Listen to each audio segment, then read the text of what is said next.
The United States Navy is at risk. Right now, this very minute. Wave after wave of unwanted intrusions capable of striking anywhere on the planet, including right here at home. The probes are invisible, but they could potentially cripple our forces with as much devastation as any bomb or missile. This is all occurring in cyberspace, the worldwide domain where communications, intelligence gathering, kinetic operations, logistics, and command and control can be threatened at network speed. But the U.S. Navy stands ready to repel this threat and to maintain superiority in this new operational domain. The cyber warriors of U.S. Fleet Cyber Command and U.S. 10th Fleet help operate and assure the security of Navy networks around the world, providing powerful cyber capabilities necessary for warfighting superiority across the full spectrum of military operations. Any entity with access to the internet can operate in cyberspace, including criminals, terrorists, hacktivists, and nations large and small. As vast as the internet has become, cyberspace is even larger, with virtually all commerce and communications passing through electronic networks. From GPS systems to wireless phones, credit card scanners to automatic climate control systems, and the U.S. power grid, all are vulnerable to cyber attack. And so is our military. Each day, the Department of Defense alone receives 6 million probes. The traditional operational domains of maritime, land, air, and space have definite boundaries that separate one from the other. But a fifth operational domain, cyberspace, crosses all domains.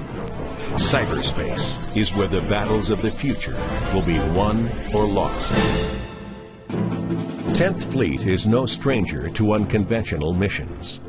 In World War II, submarines were the new menace, changing the very conventions of naval combat.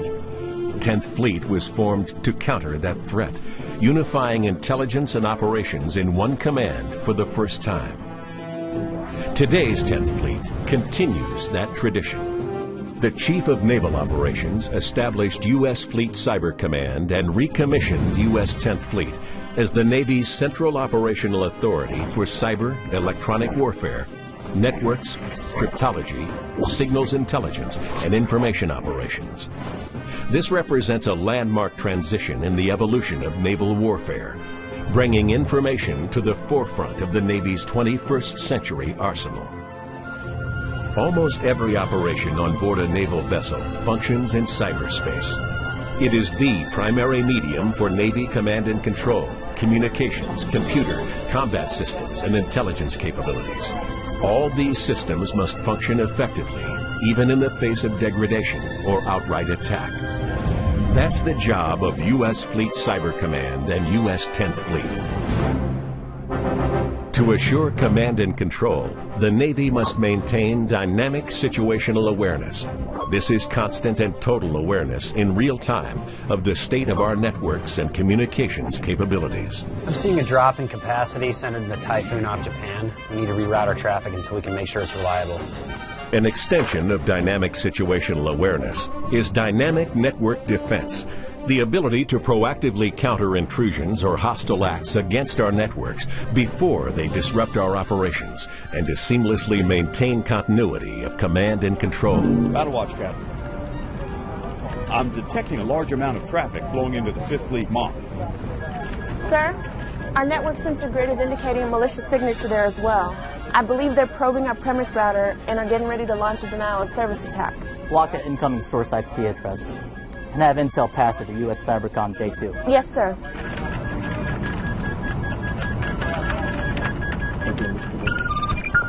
Sir, we got him. Good work. Dynamic network defense and situational awareness are necessary to enable 10th Fleet's third responsibility, full-spectrum cyberspace operations. This refers to a wide range of non-kinetic effects that can be used independently or to complement kinetic actions. Cyberspace operations can be as effective as a bomb or missile, but can be conducted from virtually anywhere on the planet in real time.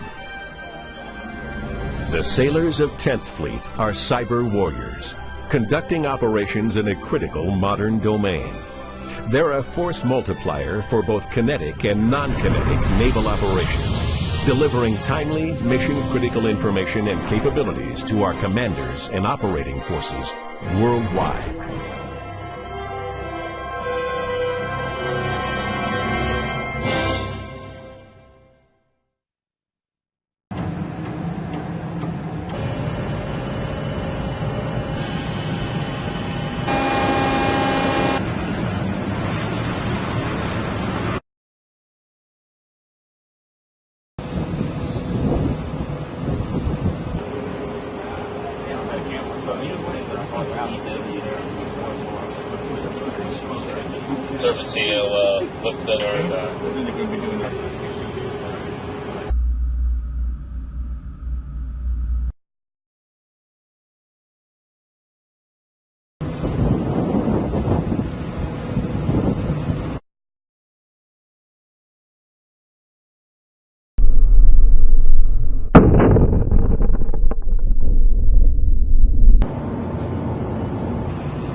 Come back away from 5-1 where they're going to illuminate down there today.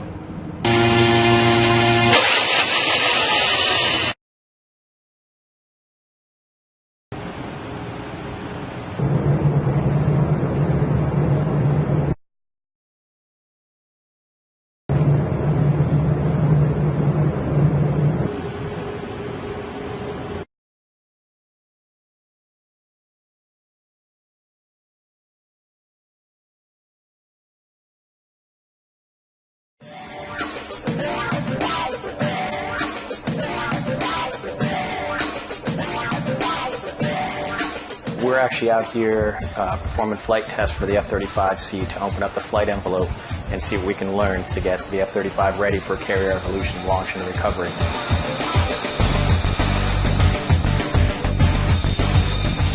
The difficulties of maintaining this aircraft on Nimitz is that, one, it's the first time we've ever brought this type of aircraft aboard. With the training that we go through, we have to go very slow to ensure that every step is done safely.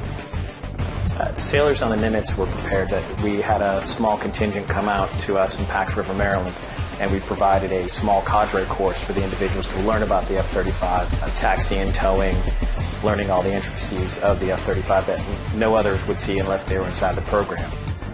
Every moment being on the deck, working on the aircraft, being around, working with the crew, bringing the aircraft up and down on the elevators. I think every day is new challenge, new excitement, and we learn something new every single day, every time we move the aircraft. Every moment we're learning something new about the aircraft and how it interacts with the flight deck crew and the aircraft carrier itself. So it's pretty tough to learn on the fly, but that's what we're doing out there. That's what we've trained for back at Pax River for the past 5 years for the aircraft. And I know everybody had the same feeling with the aircraft when it came in, it touched, it trapped. And then the next day when it launched off, it was still wonderful. It's not every day you get to make history, and we made history with the F-35C for the Navy as a whole.